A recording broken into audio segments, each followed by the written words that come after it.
Mari siapkan seluruh kehidupan kita untuk menyambut kebenaran firman Tuhan pagi hari ini. Mari kita ada dalam hadirat Tuhan. Biarlah pagi hari ini pujian ini menjadi kerinduan kami Bapa. Menjadi kerinduan hati kami di hadapan Tuhan. Kami mau setiap waktu ada dalam hadirat-Mu, ada dalam rumah-Mu yang kudus Tuhan. Dan terus menikmati segala kebaikan dan kemurahan-Mu Bapa. Haleluya. Kami mau menyembah Engkau Tuhan seumur hidup kami. Mari umat Tuhan kita katakan, Engkau Tuhan yang layak disembah.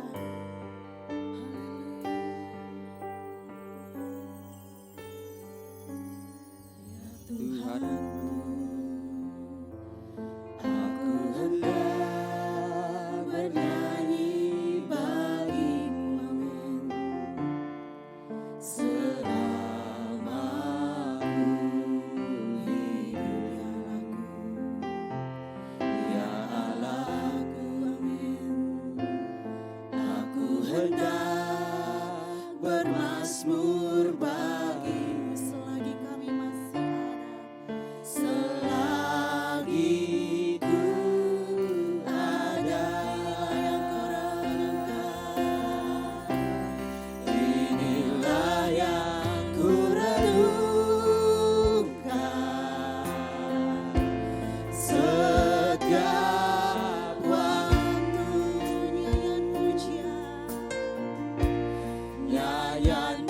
Ya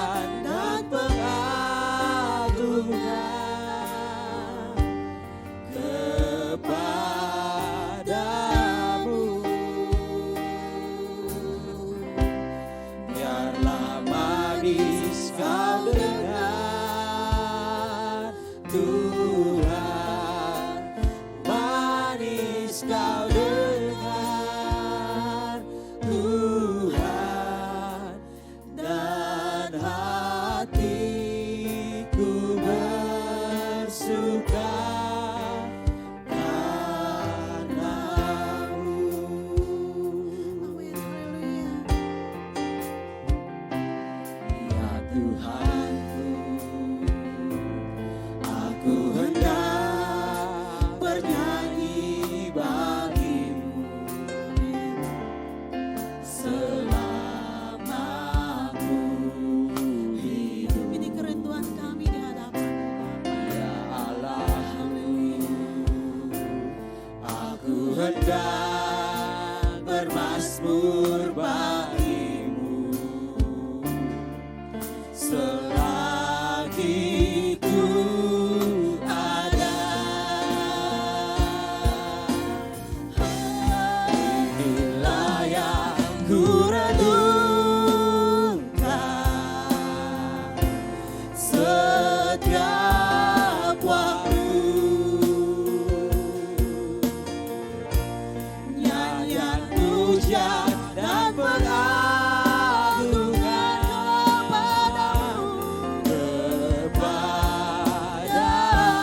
dan pengagungan kepadamu.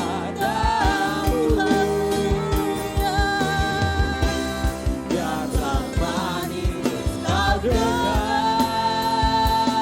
Tuhan, manis kau dengar Tuhan, dan hatiku bersuka karenamu. Itulah yang ku renungkan, itulah yang ku renungkan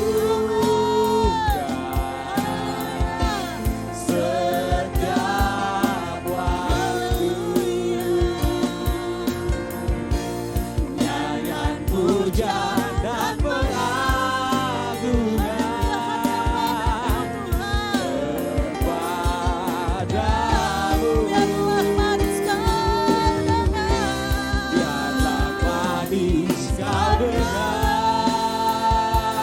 Tuhan, manis kau dengar Tuhan, dan hatiku bersuka karenamu. Hati kami bersuka karena Engkau Bapa, dan hatiku bersuka, dan hatiku bersuka, hati kami bersuka, dan hatiku bersuka, dan hati kami bersuka, dan hatiku bersuka karenamu. Mari berikan kemuliaan buat Tuhan. Haleluya. Terima kasih Tuhan. Kami bersyukur padamu.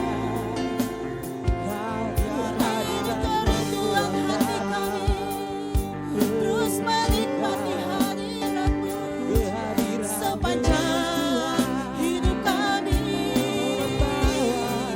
Kami mau terus menyembah-Mu Tuhan, sebab Engkau Tuhan yang membuat hati kami terus bersuka, membuat hati kami terus bersyukur. Terima kasih Tuhan. Haleluya.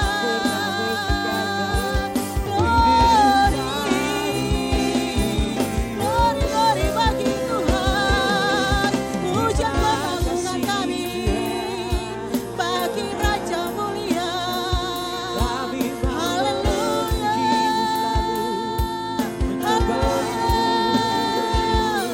Kami bersyukur Tuhan, kami ada sampai hari ini Tuhan. Itu karena kuasa-Mu, itu karena kasih-Mu bagi kami, itu karena penyertaan-Mu bagi kami. Terima kasih Tuhan. Haleluya. Terima kasih Yesus. Seumur hidup kami Tuhan, kami mau terus bermazmur bagi-Mu Tuhan. Selagi kami masih ada di bumi Tuhan, kami mau meninggikan nama-Mu. Terima kasih Tuhan, Engkau sungguh ajaib, Engkau hebat bagi kami. Sepanjang hidup kami mau terus merenungkan setiap kebenaran-kebenaran-Mu dalam hidup kami. Haleluya.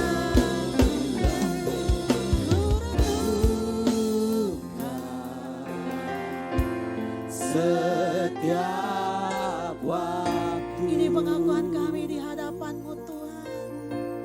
nyanyian puja Sepanjang dan hidup kami Bapa, pengagungan kami mau terus mengagungkan Engkau Tuhan.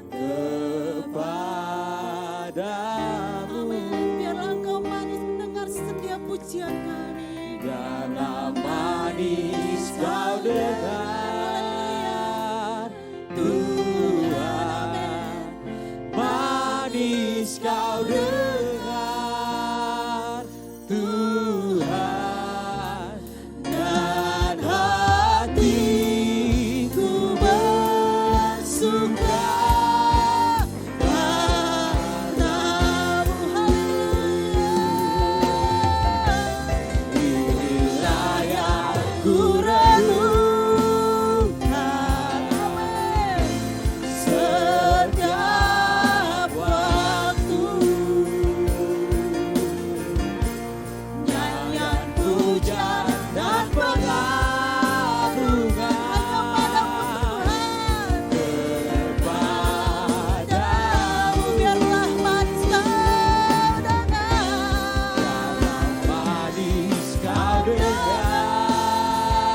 kasih Tuhan Yesus, seperti pujian ini mengatakan, biar apa yang kami lakukan pada pagi hari ini manis kau dengar Tuhan. Dan engkau disukakan. Terima kasih Tuhan Yesus, terima kasih. Tiba saatnya kami akan sama-sama belajar kebenaran firman-Mu. Karena itu engkau berbicara bagi kami pribadi lepas pribadi. Terima kasih Tuhan Yesus, terpujilah nama-Mu, haleluya, amin. Silakan duduk Bapak Ibu Saudara sekalian. Terima kasih buat tim Pression Worship yang sudah membawa kita masuk dalam pujian dan penyembahan pada pagi hari ini. Ya, Shalom. Puji Tuhan, hari ini kita masuk di Advent ketiga. Sisa 1 minggu lagi, kita akan masuk Advent keempat dan kita akan merayakan bersama-sama dengan seluruh umat manusia di muka bumi ini, di mana saja kita akan merayakan hari kelahiran Yesus Kristus kita. Itu yang diatur pemerintah, atau itu tanggal yang ditetapkan gitu. Mau tanggal pastinya ya kita tidak tahu, tapi itu tanggal yang ditetapkan oleh pemerintah. Dan kita akan sama-sama merenungkan betapa besarnya kasih Tuhan kita dalam kehidupan kita ini. Iya, oke. Hari ini kita akan belajar tentang warisan rohani. Kita sama-sama buka ulangan 11.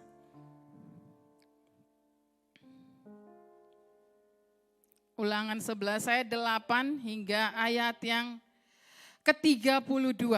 Itu panjang, jadi kita tidak akan baca. Nanti Bapak Ibu boleh baca di rumah, baca sendiri di rumah. Tapi ini perikopnya yang mengatakan ketaatan mendatangkan berkat, ketidaktaatan mendatangkan kutuk. Itu perikop yang dikasih oleh Lembaga Alkitab. Seperti itu ya. Jadi kalau kita baca keseluruhan ulangan 11 ayat 8 sampai ayat 32 ini, ada begitu banyak janji berkat yang Tuhan berikan. Kalau kita selidiki kurang lebih atau ada 14 berkat. Hanya di perikop ini. Ada 14 berkat yang Tuhan sediakan.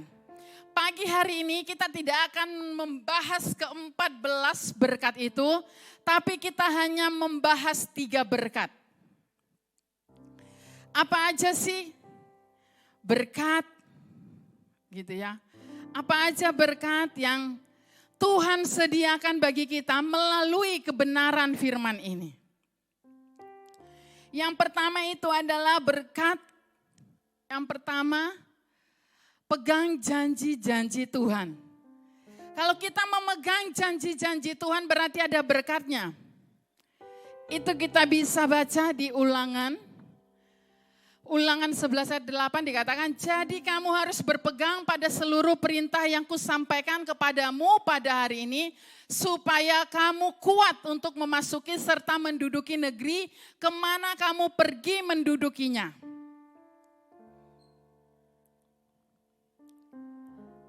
Apa?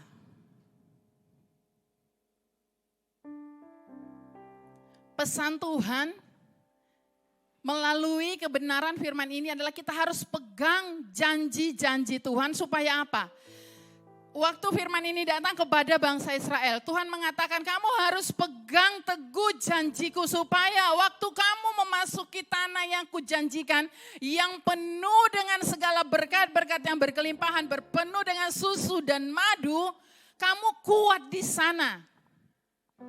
Kenapa Tuhan harus berikan pesan supaya mereka memegang janji-janji Tuhan? Karena Tuhan sudah tahu di sana mereka akan bertemu banyak orang, bertemu banyak suku. Dan suku-suku itu bukan suku yang menyembah Yahweh. Mereka adalah suku-suku yang menyembah Baal. Makanya kalau kita baca, ada pesan Tuhan, waktu kamu memasuki negeri itu, kamu harus membasmi, tidak boleh disisakan satupun dari suku itu. Supaya apa? Kamu tidak tercemar, imanmu tidak tercemar. Supaya kamu tidak kawin-mengawin. Tapi mereka melanggar janji itu. Mereka tinggalkan beberapa suku. Katanya biar aja deh suku ini tinggal aja. Supaya bisa bantu-bantu kita. Kita jadikan mereka budak. Tapi kalau kita baca akhirnya keseluruhannya, karena ketidaktaatan mereka akhirnya terjadilah kekacau balauan. Seperti itu. Coba ayat berikut. Mazmur 12 ayat 7 mengatakan janji Tuhan adalah janji yang murni. Bagaikan perak yang teruji, 7 kali dimurnikan dalam dapur peleburan di tanah. Kenapa kita harus pegang janji Tuhan? Kenapa kita harus pegang janji Tuhan? Karena janji Tuhan itu adalah janji yang murni.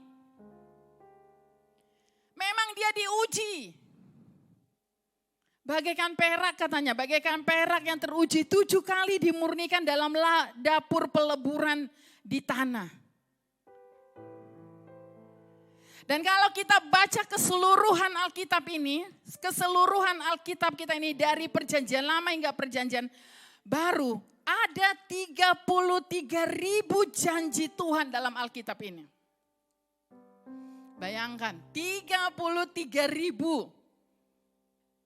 Setahun hanya 365 hari. Berarti Tuhan berikan janjinya setiap hari satu-satu dan itu masih lebih lagi. Karena 33.000 dan ada 9.000 janji Tuhan mengenai berkat berkelimpahan. Bukan sekedar berkat tapi berkat berkelimpahan Tuhan sediakan. Luar biasa.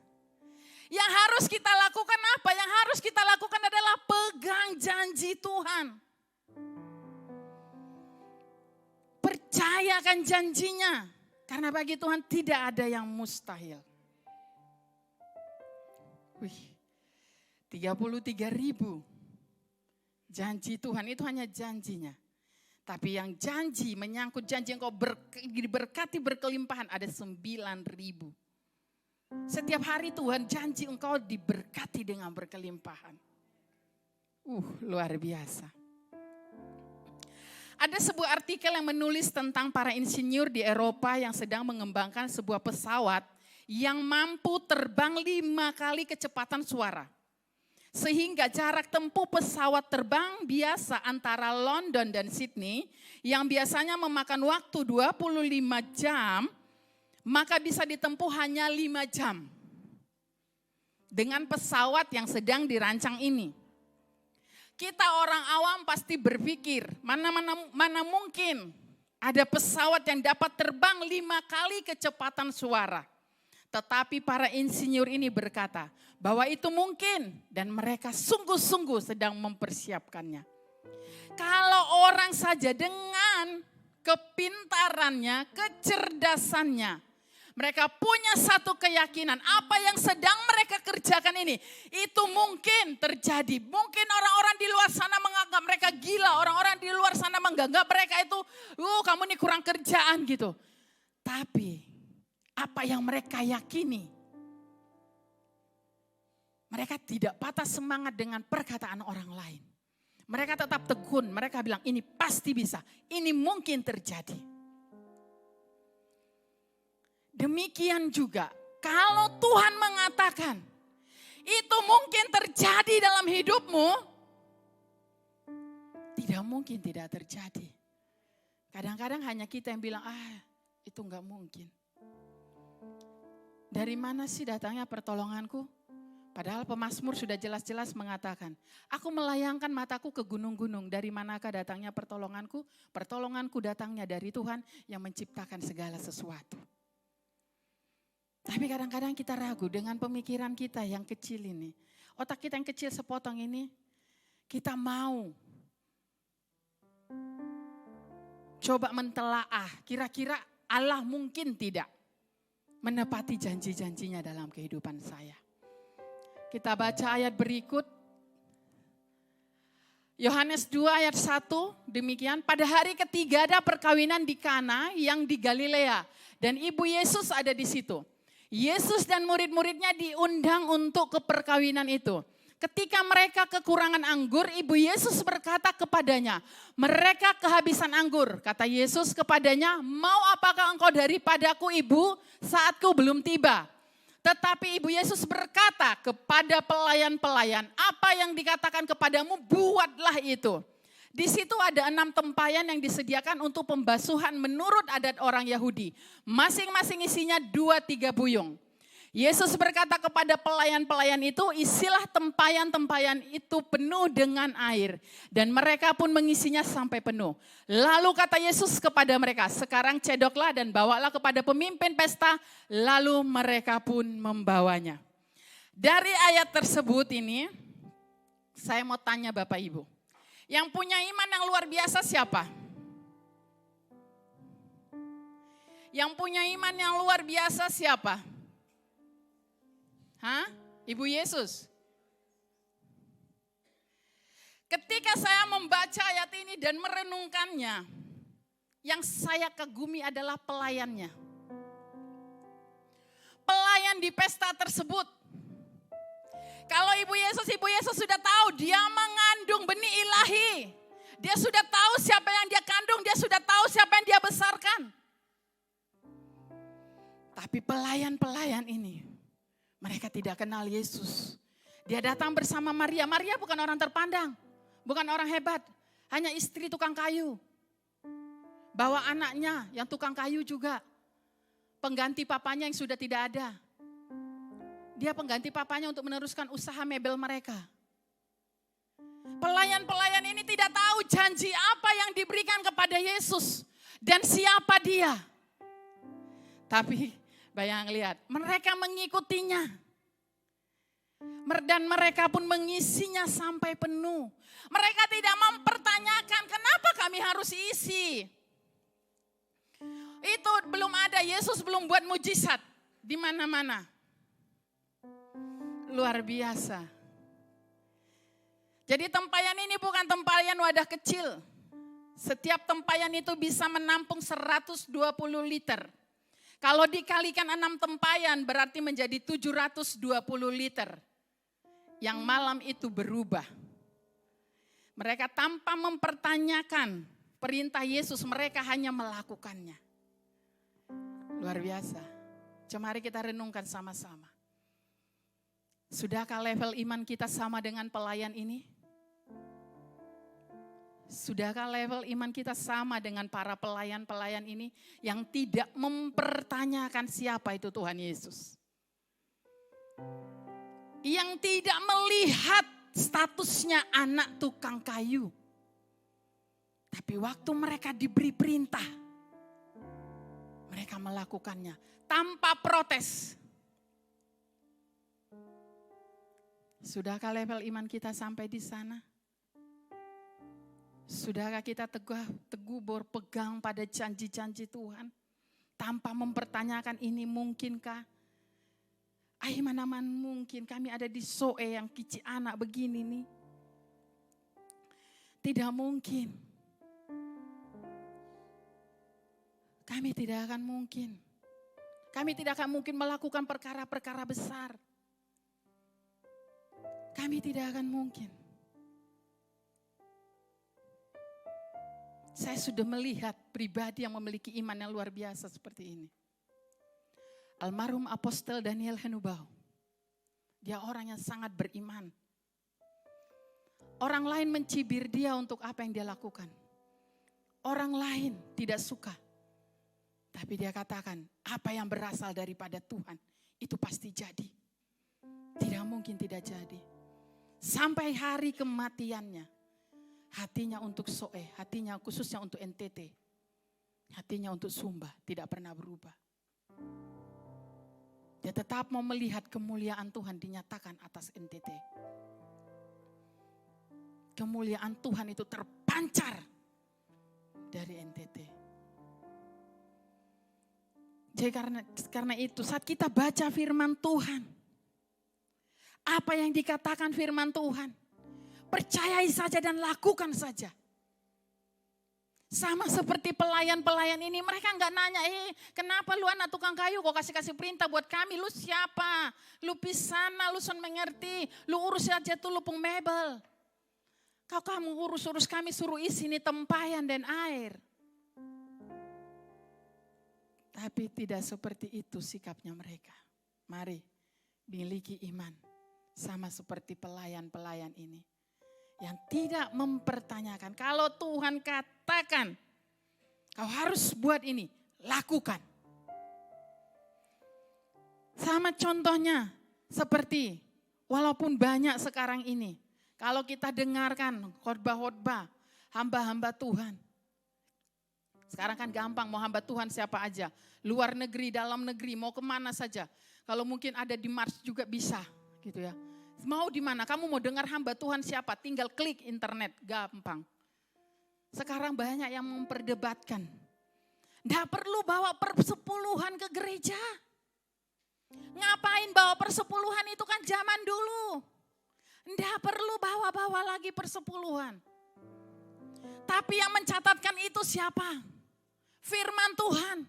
Kalau Tuhan bilang bawa 1/10, bawa, taat saja. Orang mau menggali model apa, mau membahas model apa juga, mau menggali dari sisi pandang yang mana. Tapi firman Tuhan Maleaki mengatakan bawalah persepuluhan itu ke dalam rumah Tuhan. Supaya ada persediaan di sana. Taat saja. Nggak usah kali ini, oh ya itu zaman dahulu, oh ya itu adas ini, adas manis apa segala macam gitu. Taat saja. Karena kalau kamu taat, untungnya bukan buat hamba Tuhan, untungnya bukan buat gereja, untungnya bagi dirimu sendiri. Dirimu yang mengalami dampaknya. Contoh yang berikut. Kalau Tuhan bilang, ampuni, mengampuni, ya ampuni saja. Matius mengatakan kita harus mengampuni berapa? 70 kali 7 kali. Hitung saja harus berapa kali kamu mengampuni. Enggak berhenti, enggak stop di situ. Ampuni terus. Semakin dia menjengkelkan, semakin ampuni. Semakin menjengkelkan, ampuni. Semakin menjengkelkan, ampuni. Sampai dia tunduk di hadapanmu. Menyerah. Dia bilang ini orang besakiti, kok sentuh sakit-sakit Apa sih rahasianya? Terakhir dia datang. Sebenarnya gampang, simpel kita pegang janji Tuhan. Ya kalau janji Tuhan mengatakan, engkau akan besar, engkau bukan ekor tapi engkau kepala, imani. Pegang. Semua di sini suka kepala. Iya toh? Yang bapak-bapak kepala toh, tidak mungkin ekor toh yang di tempat ini. Semuanya kepala. Kepala rumah tangga. Iya kan? Nggak mungkin ekor, nggak mungkin istri-istri yang ini kepala rumah tangga. Kami hanya ibu rumah tangga, ibunya saja. Bukan kepalanya. Jadi jangan berargumen sama Tuhan. Jangan mempertanyakan tentang firman Tuhan, lebih baik lakukan saja. Karena apa? Firman Tuhan adalah untuk dipercayai dan dilakukan, bukan untuk dipertanyakan dan diragukan. Jadi mari terus pegang janji Tuhan. Saya tidak tahu dari awal tahun apa yang Bapak Ibu Saudara sekalian pegang teguh-teguh di hadapan Tuhan. Dan mungkin sampai detik ini menjelang 2 minggu lagi kita akan mengakhiri tahun ini. Engkau belum melihatnya, tetap pegang janji Tuhan itu. Tetap pegang janji Tuhan itu. Bukan hanya Bapak Ibu, saya sama pastor kami juga tetap pegang teguh janji Tuhan. Bahwa satu hari kelak gereja ini tidak hanya seperti ini, gereja ini akan besar. Sudah banyak janji Tuhan, bahkan janji Tuhan mengatakan akan ada sekolah. Kalian akan punya lahan yang luas, ada sekolahnya. Dan kami masih terus pegang itu. Walaupun sekarang ini keadaannya seperti ini, itu tidak menghalangi kami untuk terus memegang janji Tuhan. Karena bukan 1-2 orang yang mengatakannya. Gedeso itu akan besar. Tidak hanya seperti ini. Gedeso itu akan mengutus banyak orang. Karena itu kita sifatnya di sini kita harus terus memuridkan orang. Supaya akhirnya pergi dan menjangkau. Karena saya sama pastor tidak mungkin pergi ke rumah sakit. Ibu Ulan ada di rumah sakit, Pak Alex ada di kesehatan. Kami tidak mungkin 24 jam di pasar. Ada Ibu Loma, ada Pak Filipus, ada Kak Lenti di sana. Bukan kami yang pergi ke sana.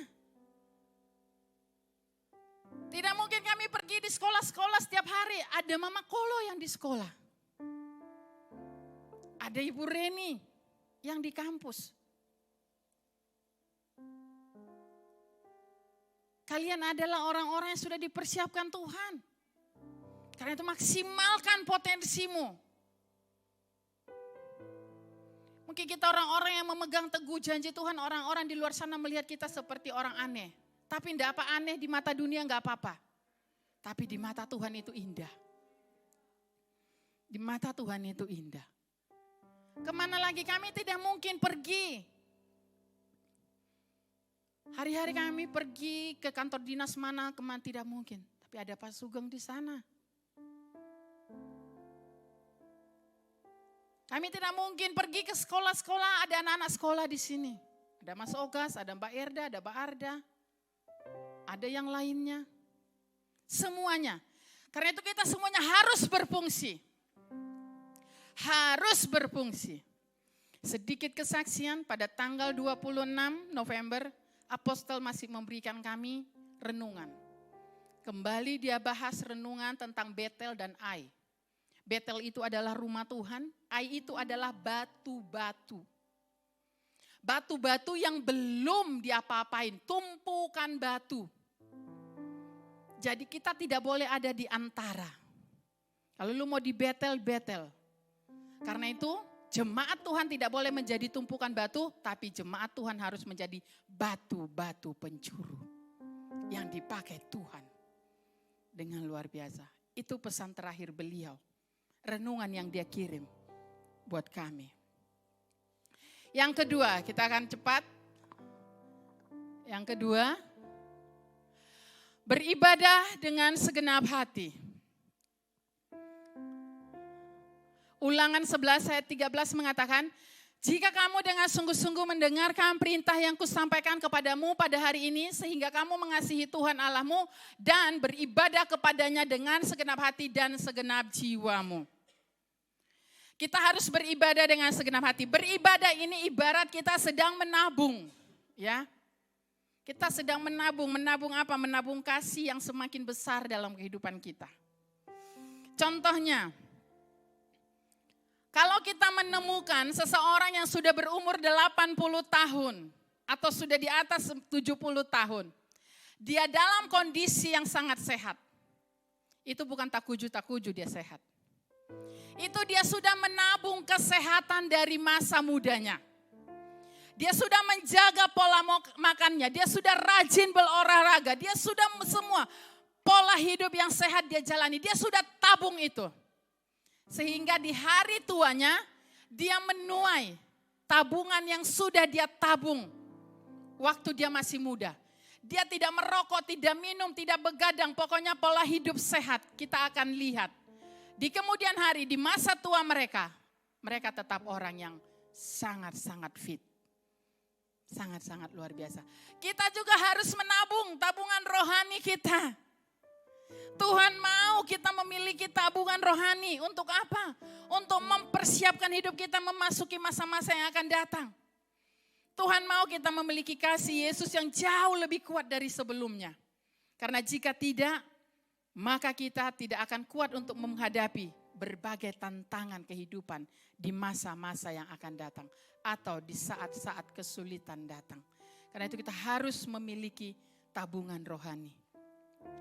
Markus mengatakan, Markus 12 ayat 30 sampai 31, kasihilah Tuhan Allahmu dengan segenap hatimu dan dengan segenap jiwamu dan dengan segenap akal budimu dan dengan segenap kekuatanmu. Dan hukum yang kedua ialah kasihilah sesamamu manusia seperti dirimu sendiri. Tidak ada hukum lain yang lebih utama daripada kedua hukum ini. Kita harus berusaha. Kita harus mengupayakan dengan segala daya kita untuk mengasihi Tuhan setiap hari. Kita harus berusaha segenap hati kita, segenap kekuatan kita untuk mengasihi Tuhan setiap hari. Mungkin gampang kita ucapkan, saya mengasihi Tuhan. Tapi prakteknya itu susah. Jadi makna ayat ini adalah Markus 12 ayat 30 sampai 31 ini yang tadi saya suka katakan. Kita harus berusaha dengan segala upaya kita untuk mengasihi Dia segenap hati. Yang berikutnya dikatakan kita dituntut untuk mengasihi sesama seperti diri kita sendiri. Gambaran dari firman ini adalah saya tidak mungkin bisa memberikan tas saya. Saya janji memberikan tas, contohnya ya. Saya janji berikan tas kepada Oma kalau saya tidak memiliki tas. Demikian juga kita tidak akan bisa mengasihi sesama kalau kita tidak punya kasih. Mau ambil dari mana? Kayak contohnya tadi saya bilang, saya tidak akan mungkin bisa kasih Oma tas kalau saya tidak punya tas. Saya bisa kasih Oma tas kalau saya memiliki tas. Kamu bisa mengasihi sesamamu, kamu bisa mengasihi orang-orang di sekelilingmu. Kalau hidupmu dipenuhi dengan kasih. Tapi kalau kasihnya nol, lu gak bisa kasih buat orang lain. Kalau saya tidak punya tas, gimana saya mau kasih dia Oma? Saya hanya janji saja. Tinggal janji, kalau saya sendiri gak memilikinya. Karena itu bagaimana caranya kita memiliki kasih? Kasihi dulu dirimu, terima dirimu apa adanya di hadapan Tuhan. Apa yang Tuhan berikan bagimu itu sempurna, itu indah, entah bagaimanapun bentuknya. Sering saya katakan buat anak-anak yuk, tidak peduli rambutmu keriting, tidak peduli rambutmu lurus atau apapun bentuknya, apapun modelnya, tidak peduli kulitmu hitam, putih dan lain sebagainya. Bukan itu hitungan Tuhan mengasihi engkau. Kalau Tuhan yang begitu luar biasa mengasihi engkau yang rambut keriting, engkau yang hitam, hidungmu kurang mancung dan lain sebagainya. Kenapa engkau tidak mengasihi dirimu? Bukan mengasihi diri dalam konotasinya buruk ya, jadi minder, bukan. Tapi cintai dirimu. Saat engkau sudah bisa mencintai dirimu, engkau bisa mencintai orang lain. Engkau bisa menerima orang lain apa adanya. Engkau tidak bisa menerima dirimu apa adanya, gimana kamu mau menerima orang lain apa adanya? Tak bisa. Jadi hidup kita harus dipenuhi dulu dengan kasih. Hidup kita harus dipenuhi dengan penerimaan. Baru kita bisa menerima orang-orang di sekeliling kita. Setelah kita bisa menerima orang-orang di sekeliling kita, kita bisa mengasihi Tuhan tanpa ada hambatannya. Haleluya. Ada sebuah survei seperti ini. Survei tentang berapa persen sih orang-orang dimenangkan. Ya, yang pertama melalui program gereja, itu hanya 3% saja orang-orang memenangkan jiwa. Terus melalui KKR atau acara TV, itu hanya 0,5%. Terus melalui pelayanan anak, itu hanya 5%. Terus melalui kunjungan gereja, itu hanya 2%. Terus melalui pelayanan aktifnya gembala itu hanya 6%. Dan yang tanpa sengaja ketemu orang itu 3%. Terus yang besar itu apa? Yang besar itu Bapak Ibu tahu saudara sekalian? Yang besar itu adalah kamu memenangkan jiwa melalui kehidupanmu. Itu tahu berapa poinnya? 78,5%. Kebanyakan orang dimenangkan itu karena melihat gaya hidupmu. Melihat bagaimana cara hidupmu. Itu lebih besar menarik orang datang. Daripada kita bikin KKR besar-besaran. Kesaksian hidupmu itu lebih berdampak nyata bagi orang-orang di sekelilingmu. Dibanding kau bilang, mari datang kami pun gereja.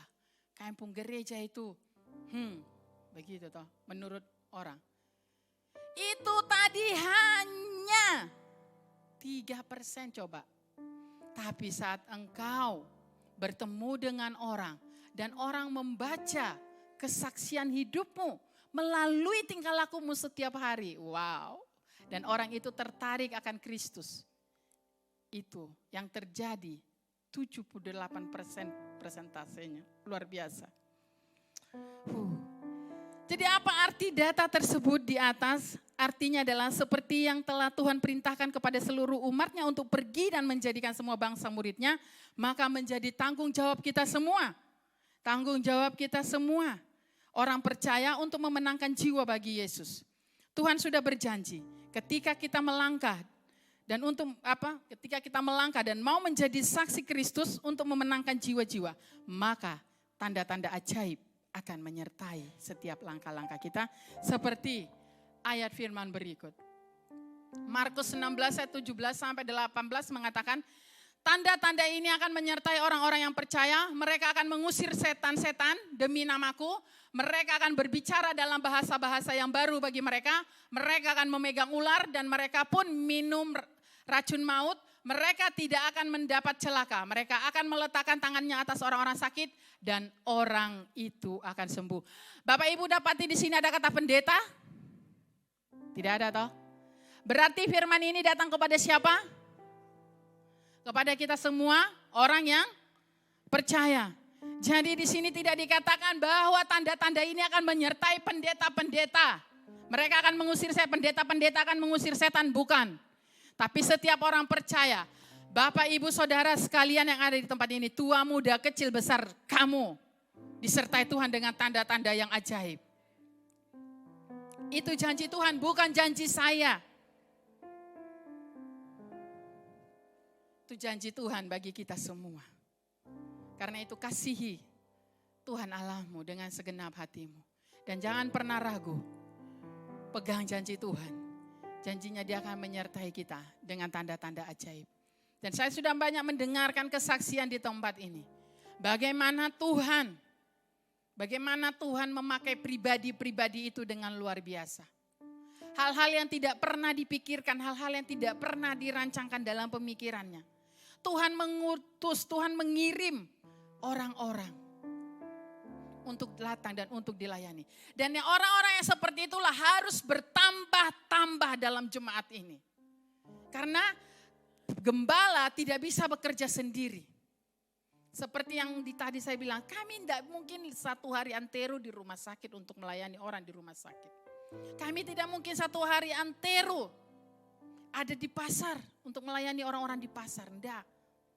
Tapi Tuhan sudah persiapkan orang-orangnya di sana. Haleluya. Mari kita ambil keputusan. Saya mau mengasihi Tuhan dengan segenap hatiku. Yang berikut, yang ketiga, wariskan warisan rohani kepada generasi penerus. Ya, wariskan warisan rohani kepada generasi penerus. Ulangan 11 ayat 19 mengatakan, kamu harus mengajarkannya kepada anak-anakmu dengan membicarakannya apabila engkau duduk di rumahmu dan apabila engkau sedang dalam perjalanan, apabila engkau berbaring dan apabila engkau bangun dan seterusnya. Ada perintah untuk mengajarkan. Mengajarkan itu berarti mewariskan. Mewariskan sesuatu kepada anak-anak kita. Kita harus senantiasa membicarakannya. Apabila engkau duduk, kata firman Tuhan, duduk di rumahmu. Apabila engkau sedang dalam perjalanan, apabila engkau sedang berbaring, dan apabila engkau bangun. Ini firman Tuhan. Amsal mengatakan demikian. Amsal 13 ayat 22, orang baik meninggalkan warisan bagi anak cucunya, tetapi kekayaan orang berdosa disimpan bagi orang benar. Wow, orang baik meninggalkan warisan bagi anak cucunya. Orang baik meninggalkan warisan, tetapi kekayaan orang berdosa disimpan bagi orang benar. Ini luar biasa ya. Kekayaan orang berdosa disimpan bagi orang benar. Capek-capek kerja tapi tidak bisa menikmati. Capek-capek berusaha tapi tidak bisa menikmati. Tapi orang-orang percaya engkau harus meninggalkan warisan bagi anak cucumu. Nah, kita akan belajar dengan cepat. Warisan apa sih yang harus kita berikan bagi generasi berikut kita? Yang pertama, warisan kekudusan. Efesus 5 ayat 18 sampai 21.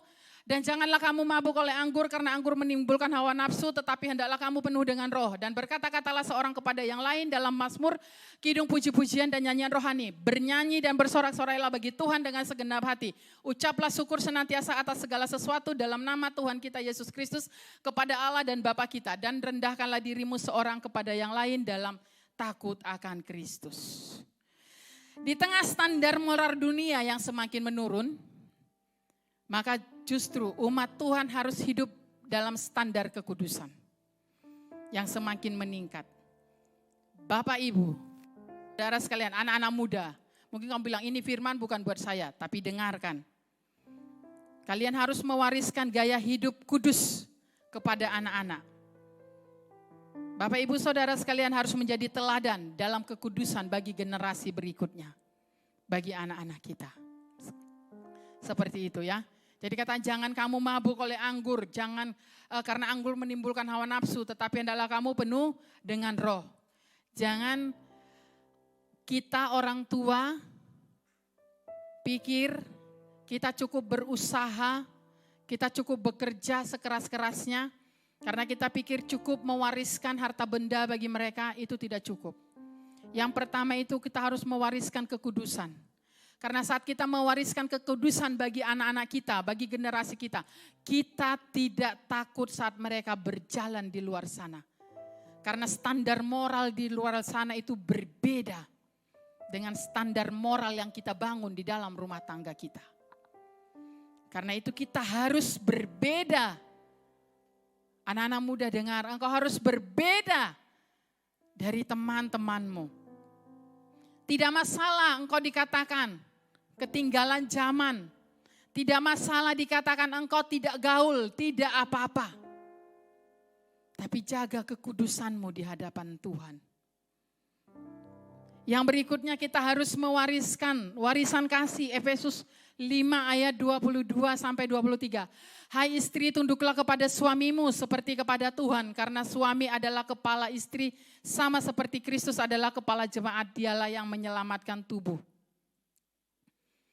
Kenapa kita harus mewariskan kasih? Yang pertama-tama, istri-istri harus tunduk kepada suami.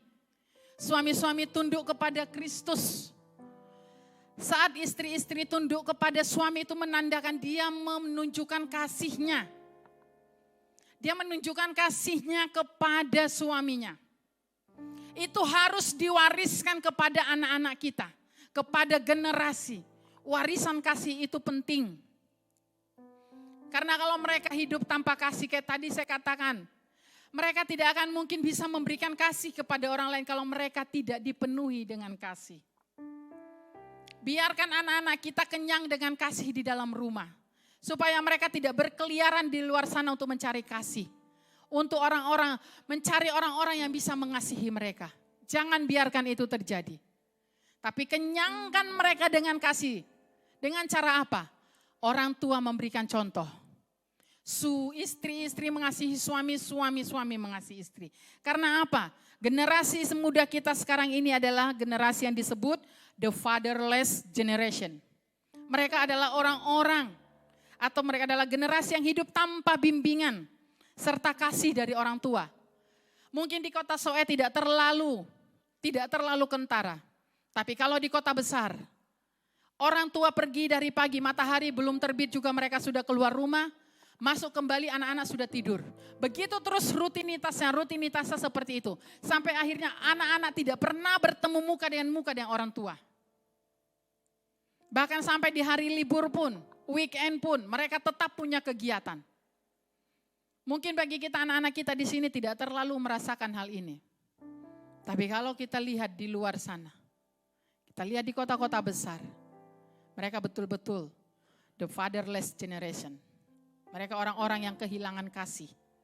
Mereka hanya dipenuhi dengan semua harta benda. Mereka hanya dipenuhi dengan semua fasilitas. Makanya banyak kita lihat kalau di berita, akhirnya anak-anaknya sebenarnya berkelimpahan. Tidak kekurangan apa-apa, tapi membuat ceritanya sendiri. Banyak keonaran yang dia lakukan. Karena apa? Memang fasilitas ada, tapi kasih tidak ada. Mereka mencari perhatian. Mereka mencari dukungan bagi orang-orang di luar sana. Jadi Tuhan mau hati bapak-bapak kembali kepada anak-anaknya. Maka hati anak-anak akan kembali kepada bapak-bapaknya. Kita semua harus mempraktekkan kasih dan mengajarkan anak-anak kita untuk hidup dalam kasih. Jangan biarkan anak-anak kita kekurangan kasih. Tapi limpahi mereka semua dengan kasih yang terbaik. Supaya mereka tidak mencari kasih di luar sana. Karena kalau kasih di luar sana, itu kasih yang menuntut. Kasih yang menuntut. Kalau lu kasih beta begini, beta kasih lo. Kalau lu memiliki ini, beta kasih lo. Kalau lu tidak punya, katong son kawan. Itu kasih di luar sana. Tapi kasih orang tua kepada anak tanpa syarat. Biarkan mereka memiliki itu. Yang ketiga, warisan ketaatan. Efesus 6 ayat 1. Hai anak-anak, taatilah orang tuamu di dalam Tuhan. Karena haruslah demikian. Generasi muda kita sekarang ini juga dijuluki sebagai generasi pemberontak. Kenapa mereka generasi pemberontak? Beberapa minggu lalu saya katakan, generasi milenial, mereka adalah generasi yang mengatakan saya. Mereka tidak peduli dengan lingkungannya. Saat kesenangan mereka diusik, mereka akan jadi pemberontak. Saat kesenangan mereka tidak kita ikuti, mereka akan jadi pemberontak. Karena itu jangan sampai sifat pemberontak ini ada pada anak-anak orang percaya. Tidak boleh. Mereka harus diajarkan untuk hidup dalam ketaatan. Jelaskan kepada mereka konsekuensi ketika mereka tidak taat kepada orang tua dan ketika mereka tidak taat kepada Tuhan. Itu tugas kita sebagai orang tua. Warisan itu harus diberikan kepada mereka. Yang keempat, warisan rasa hormat. Efesus 6 ayat 2-3. Hormatilah ayahmu dan ibumu. Ini adalah suatu perintah yang penting seperti yang nyata dari janji ini. Supaya kamu berbahagia dan panjang umurmu di bumi. Kita harus mengajarkan anak-anak kita untuk memiliki rasa hormat. Dimulai dari menghormati orang tua mereka. Kemudian menghormati orang yang lebih tua. Lalu menghormati sesama. Kita ajari juga anak kita sopan santun. Itu adalah warisan yang luar biasa yang mereka bisa terima. Itu tidak akan dimakan ngengat. Kalau harta benda itu akan dimakan ngengat. Tapi kalau warisan karakter kita sediakan bagi mereka sejak mereka kecil, itu akan kekal dan abadi. Yang berikutnya, warisan kelemah lembutan, Efesus 6 ayat 4. Dan kamu bapak-bapak janganlah bangkitkan amarah di dalam hati anak-anakmu. Tetapi didiklah mereka di dalam ajaran dan nasihat Tuhan. Tanpa sadar, kita hidup di dunia yang penuh dengan kekerasan. Atau kekasaran. Sampai-sampai kita seperti sudah terbiasa dengan kekerasan di sekitar kita. Tapi kita harus mewariskan dan menjadi teladan dalam sifat kelemah lembutan. Tanpa sadar, kita mewariskan kekerasan. Baik kekerasan secara fisik, mau itu verbal, non-verbal, tanpa sadar. Tanpa sadar kita lakukan. Bukan berarti kita tidak boleh mendidik. Kita boleh mendidik mereka, tapi jangan matikan karakter mereka. Biar saat kita mendidik mereka tetap merasakan ada kelemah lembutan di sana. Bukan kita langsung menjudge mereka. Apalagi langsung kita katakan memang ini anak tidak bisa berubah. Nah itu tidak boleh. Memang ini anak su begini su. Bukan. Itu tidak boleh. Ingat kebenaran firman Tuhan. Mazmur 139 mengatakan bahwa kejadian mereka itu dahsyat dan ajaib. Ajaib apa yang Tuhan rancangkan dalam hidup mereka. Mereka tidak dirancangkan untuk menjadi seorang pemberontak. Mereka tidak dirancangkan untuk menjadi anak-anak yang kehilangan kasih sayang. Mereka tidak dirancangkan untuk menjadi anak-anak yang menerima setiap kekerasan dan kekasaran. Tidak, itu bukan rancangan Tuhan. Karena kita harus mewariskan kelemah lembutan bagi anak-anak kita, bagi generasi berikutnya. Mengajar dan menghajar itu berbeda. Ajarkan mereka, tegur mereka, kasih tahu salahnya ini, konsekuensinya ini. Kasih tahu konsekuensinya. Contohnya ya, kemarin kami ada kumpul-kumpul sedikit dengan anak-anak, jadi kami ada sedikit bagi firman gitu ya. Jadi kasih tanya gini, siapa yang setiap hari push rank? Angkat tangan push rank. Push rank Free Fire, angkat tangan. Ada yang push rank ini PUBG, ada juga. Ada yang main TikTok hari-hari, ada juga. Kita boleh menegur mereka, tapi jelaskan, engkau push rank Free Fire setiap hari, dari pagi sampai malam, konsekuensinya yang pertama, matamu rusak. Yang kedua, daya tahan tubuhmu menurun. Yang ketiga, kecerdasanmu pun nanti akan menurun. Kalau push ranknya dari pagi sampai malam. Karena kamu tidak mikirin, ini otak tidak diisi pelajaran lagi. Hanya pikir ini push rank nih bagaimana caranya. Supaya saya rank naik. Jadi kata jelaskan, ini loh konsekuensinya dari kamu melakukan ini hari-hari ini. Kalau kamu sudah tahu ini konsekuensinya, kamu mau masih melakukannya, terserah di kamu. Kamu mau sehat kayak tadi saya katakan, dengarkan anak-anak muda. Engkau mau sehat di masa tuamu, engkau mau kuat di masa tuamu, tabung dari sekarang. Jangan kebanyakan begadang. Jangan kebanyakan ikut-ikut orang yang tidak jelas tepeluk di mana-mana. Disiplinkan dirimu. Bukan mama papa yang mendisiplinkanmu. Kalau mama papa yang mendisiplinkanmu, kalian memberontak. Tapi disiplinkan dirimu sendiri. Ya toh anak-anak muda coba. Kalau mama papa yang bilang jangan, pasti kamu tidak akan mau toh. Pasti marah, bilang mama dan papa kuno. Mama dan papa tidak gaul. Mama dan papa tidak tahu lagi tren sekarang nih. Lagi tren sekarang ini mama dan papa itu kalau TikTok tuh apalagi ampun bang jago, sorry bang jago gitu. Itu keren. Mantap itu gitu. Mama dan papa nih nggak keren gitu. Mama dan papa bukan tidak mengerti, tahu. Tapi maksudnya jangan dari engkau buka mata sampai kau tutup mata mengantuk. Kau pegang hanya itu saja. Itu yang salah. Bukan mama papa tidak izinkan engkau. Ya. Orang tua, mari kita wariskan kelemah lembutan. Kita mengajar, beritahu ini salah. Konsekuensinya ini.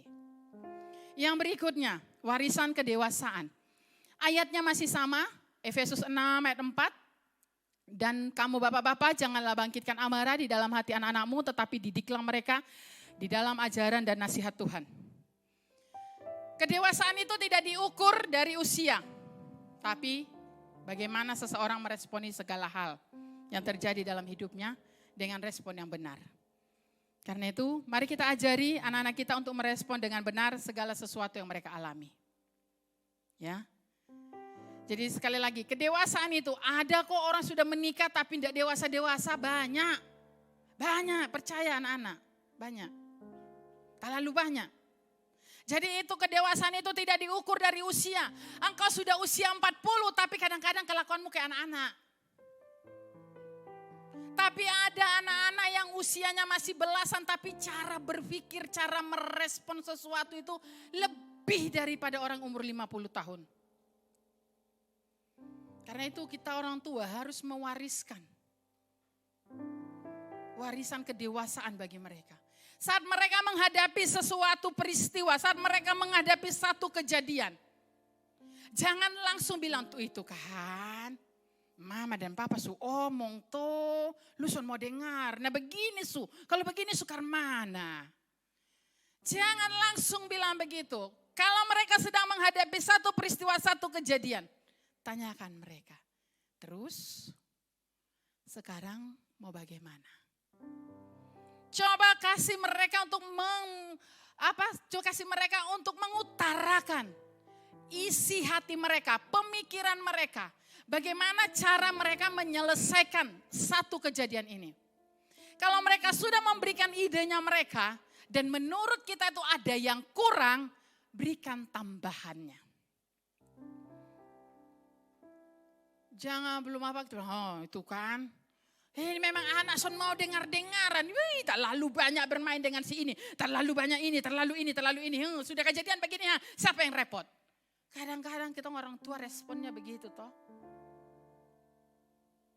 Kita harus didik mereka sejak mereka dini. Sejak mereka kecil mereka biasakan untuk mengutarakan apa yang mereka inginkan. Apa yang sedang ada di dalam pemikiran mereka. Supaya mereka menjadi pribadi-pribadi yang dewasa. Jangan sampai mereka sudah nikah baru katong kaget. Wih ini anak, sudah nikah cuma masih model begini. Baru katong lupa. Padahal kita tidak pernah mewariskan itu bagi mereka. Untuk mereka bisa mengambil keputusan sendiri. Yang ketujuh, warisan disiplin, masih sama ayatnya. Dan kamu bapak-bapak janganlah bangkitkan amarah di dalam hati anak-anakmu, tetapi didiklah mereka di dalam ajaran dan nasihat Tuhan. Adik-adik, dengarkan ini, selain engkau belajar dengan keras, selain engkau belajar dengan giat, kunci kesuksesanmu adalah disiplin. Disiplin waktu, disiplin segala-galanya, itu kunci kesuksesanmu. Engkau sudah disiplin, disertai dengan engkau memiliki ilmu pengetahuan yang luar biasa. Ibu jamin, engkau tidak akan menjadi orang susah. Engkau tidak akan menjadi orang yang melarat. Karena apa? Generasi milenial kita yang semau gue, semau saya ini, semau gue toh, semau saya lah. Pokoknya suka-suka saya. Mama sularang pusreng Free Fire, bodoh amat. Mama son mengerti asiknya. Kawan bantu dulu kawan, bantu dulu kawan. Mati. Nah, kira-kira mereka gitu sambil main. Mati, bocil ibu gitu kan. Dong pun seru begitu tuh.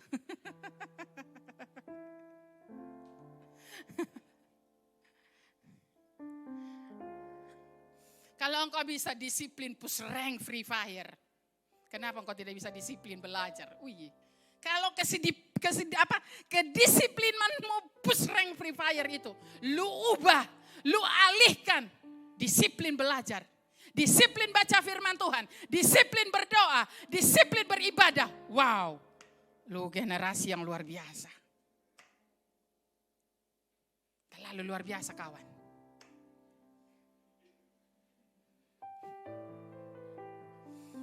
Iya toh, jangan katong hanya disiplin. Mamanya bilang, tolong dulu. Tunggu mama, tunggu sedikit lagi. Aduh, kawan, beta tolong beta kawan. Mati, mama nih panggil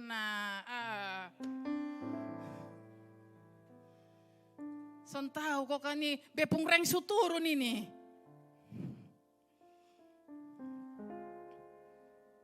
Jadi mari kita wariskan disiplin bagi anak-anak kita. Tapi mereka nggak bisa mencontoh di luar sana. Mereka mencontoh dari kita 24 jam. Kita disiplin berdoa enggak? Kita disiplin baca firman Tuhan enggak? Kita disiplin waktu enggak? Itu mereka contoh setiap hari. Itu mereka lihat setiap hari. Mereka pelajari setiap hari. Jadi kita harus disiplin. Disiplin kita untuk mengenal Tuhan lebih dan lebih lagi. Maka kita tidak perlu berteriak. Anak-anak kita akan mengikutinya. Anak-anak kita akan mengikutinya. Warisan hikmat masih sama, masih di ayat yang sama. Dan kamu bapak-bapak janganlah bangkitkan amarah di dalam hati anak-anakmu. Tetapi didiklah mereka di dalam ajaran dan nasihat Tuhan. Kebenaran firman Tuhan mengatakan, permulaan hikmat adalah takut akan Tuhan. Ketika anak-anak saudara dilatih untuk memiliki hubungan yang akrab dengan Tuhan, melalui penyembahan dan perundungan firman Tuhan, maka hikmat Tuhan akan muncul dari hidup mereka. Saya percaya anak-anak yang biasa memuji menyembah Tuhan, anak-anak yang biasa membaca Alkitab, anak-anak yang biasa berdoa, saya tahu hikmat Tuhan mengikuti setiap langkah-langkah mereka. Yang ke-9, warisan tanggung jawab, Efesus 6 ayat 5-9. Hai hamba-hamba, taatilah Tuhanmu yang di dunia dengan takut dan gentar dan dengan tulus hati sama seperti kamu taat kepada Kristus. Jangan hanya di hadapan mereka saja dengan menyenangkan hati orang, tetapi sebagai hamba-hamba Kristus yang dengan segenap hati melakukan kehendak Allah. Dan yang dengan rela menjalankan pelayanannya seperti orang-orang yang melayani Tuhan dan bukan manusia.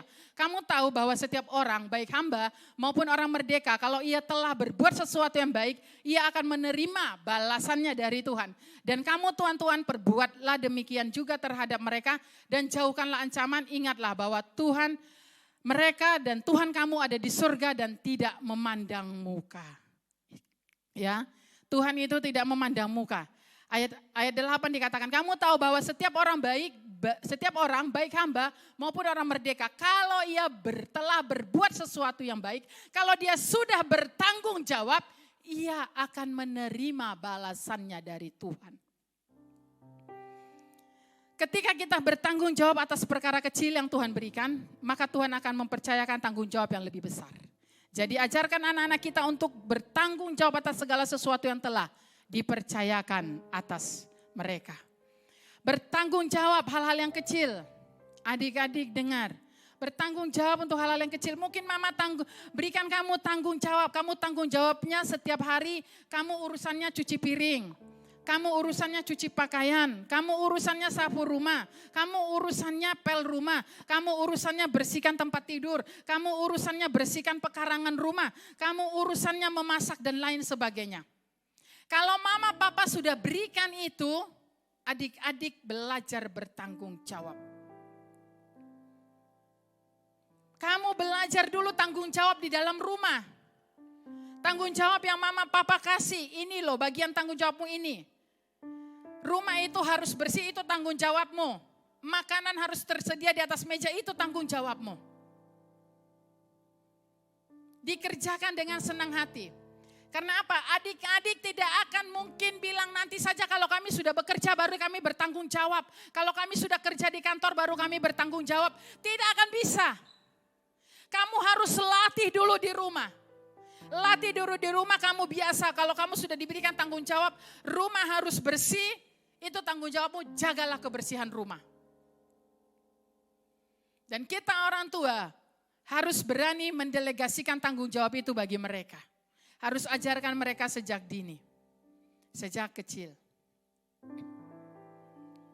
Dulu kakak Hana sama abang masih kecil, kami belum pindah ke sini, abang masih TK.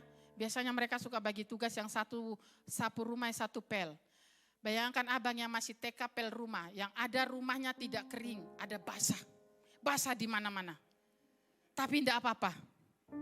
Biar basah enggak apa-apa. Yang penting dia ambil dapat tanggung jawab.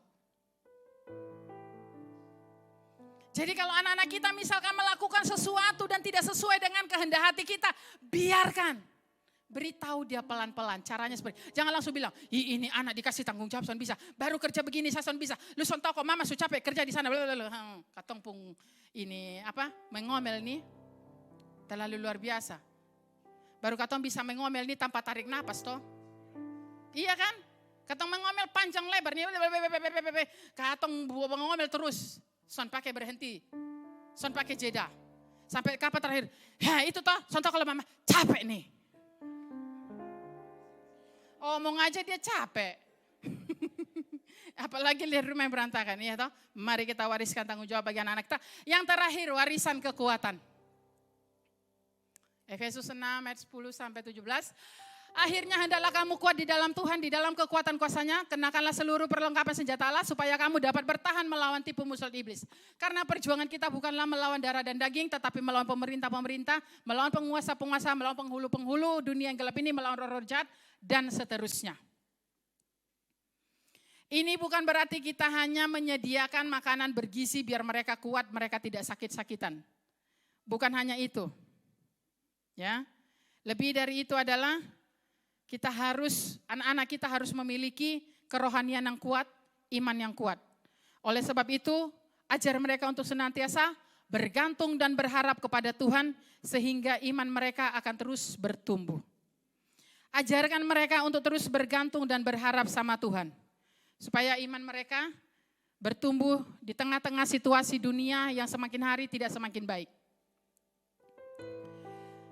saya dari kecil, Hana dan Reinhard bisa tanya mereka masih ada di sini. Dari kecil saat mereka meminta segala sesuatu apapun itu, saya hanya jawab berdoa.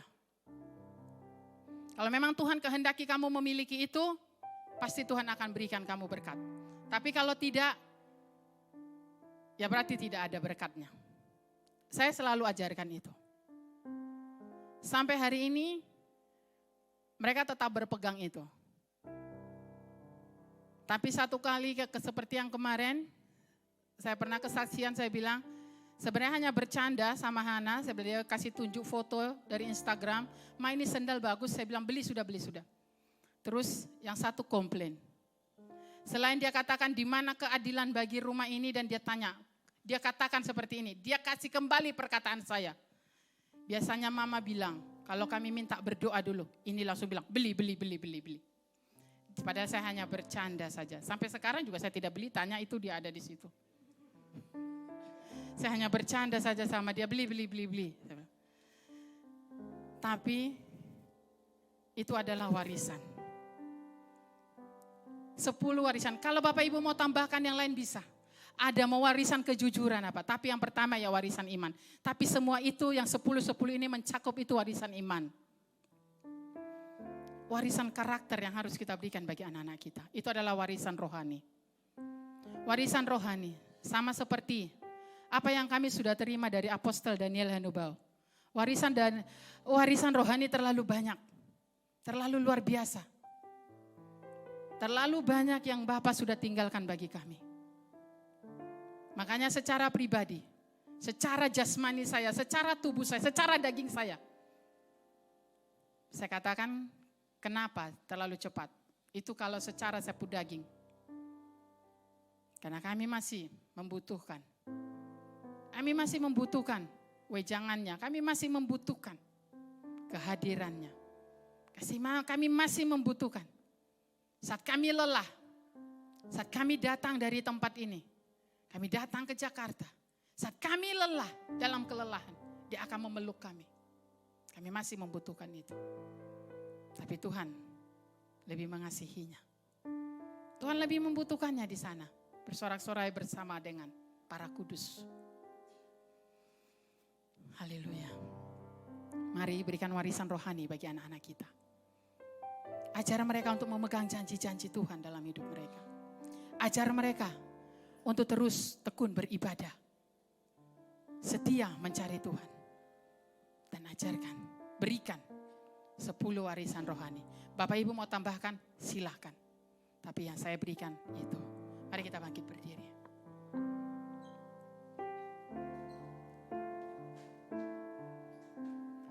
Haleluya, haleluya, haleluya, haleluya. Hei karama syukurabasi karabasi. Haleluya, haleluya. Mari kita katakan sama-sama. Mari kita angkat pujian. Bukan dengan kekuatanku, ku dapat jalani hidup ini. Oh, haleluya, haleluya, haleluya. Bukan kekuatanku, ku dapat jalani hidupku tanpa Tuhan yang di sampingku. Ku tak mampu sendiri. Engkaulah kuatku yang menopangku. Ku pandang wajah-Mu dan berseru, bertolong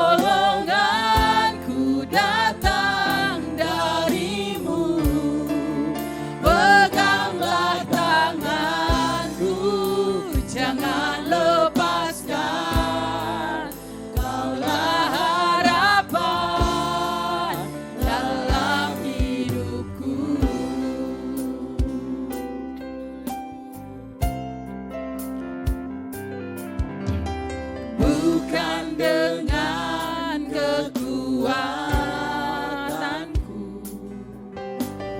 ku dapat jalani hidupku tanpa Tuhan yang di sampingku. Ku tak mampu sendiri. Engkaulah kuatku yang menopangku. Ku pandang wajah-Mu dan berseru, pertolonganku datang dari-Mu. Peganglah tanganku, jangan lepaskan. Kaulah harapan dalam hidupku. Ku pandang wajah-Mu dan berseru, pertolonganku datang dari-Mu. Peganglah tanganku, jangan lepaskan. Kaulah harapan dalam hidup. Katakan lagi, ku pandang wajah-Mu dan berseru, pertolonganku datang dari-Mu. Peganglah tanganku, jangan lepaskan. Kaulah harapan dalam hidupku. Kaulah harapan dalam hidupku. Kaulah harapan dalam hidupku. Haleluya, haleluya, haleluya. Benar Tuhan, ajarkan kami Tuhan Yesus untuk terus memandang kepada Engkau, untuk terus menaruh pengharapan kami kepadamu. Ajarkan kami untuk terus memegang teguh janji-janji-Mu dalam kehidupan kami Tuhan. Ajarkan kami untuk memiliki Tuhan gairah untuk terus mencari Engkau. Gairah untuk terus bersekutu dengan Engkau Bapa. Di dalam nama Tuhan Yesus Kristus. Dan ajarkan kami Tuhan Yesus, kami yang sudah berkeluarga dan akan berkeluarga Tuhan, untuk mewariskan Tuhan Yesus, warisan-warisan rohani bagi generasi-generasi berikutnya Tuhan. Terima kasih Tuhan Yesus, terima kasih Bapa. Terpuji-puji Engkau Bapa yang baik. Segala kemuliaan hanya bagi nama-Mu, haleluya. Amin.